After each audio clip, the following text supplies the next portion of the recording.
రాష్ట్రంలో ముఖ్యమైన సంక్షిప్త వార్తలు ఇప్పుడు చూద్దాం.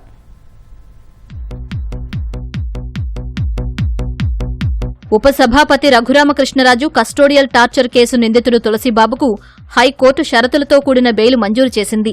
ప్రస్తుతం తులసిబాబు నెల్లూరు జిల్లా కారాగారంలో రిమాండ్ ఖైదీగా ఉన్నారు. స్మార్ట్ ఆంధ్రప్రదేశ్ ఫౌండేషన్కు పశ్చిమ గోదావరి జిల్లా దేవరపల్లికి చెందిన పరమేశ్ బయోటెక్ లిమిటెడ్ 50 లక్షల రూపాయల విరాళం అందించింది. కంపెనీ ఎండీ ఆనంద్ స్వరూప్ మంత్రి లోకేష్ ను కలిసి విరాళం చెక్కు అందజేశారు.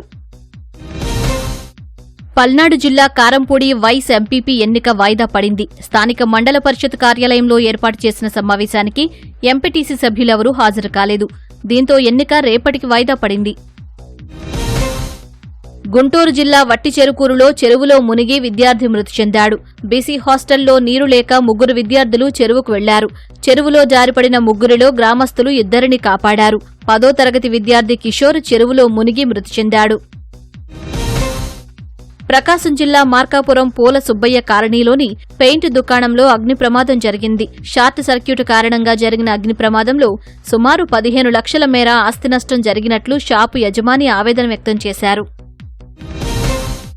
కృష్ణా జిల్లా గుడివాడ మండలం అంగలూరు డైట్ కళాశాలలో విద్యార్థిని పట్ల అసభ్యకరంగా ప్రవర్తించిన ఉపాధ్యాయుడు హరికృష్ణను సస్పెండ్ చేశారు. విద్యార్థిని ఫోన్కు అసభ్యకరమైన సందేశాలు పంపించి వేధిస్తున్నాడని ఫిర్యాదు రావడంతో ఉన్నతాధికారులు చర్యలు తీసుకున్నారు. రాష్ట్రంలో ముఖ్యమంత్రి సహాయ నిధి పేదల పాలిట సంజీవని అని గుంటూరు పశ్చిమ ఎమ్మెల్యే గళ్లా మాధవి అన్నారు. సీఎం సహాయ నిధి నుంచి మంజూరైన 42.12 లక్షల రూపాయలను బాధిత కుటుంబాలకు ఎమ్మెల్యే అందజేశారు.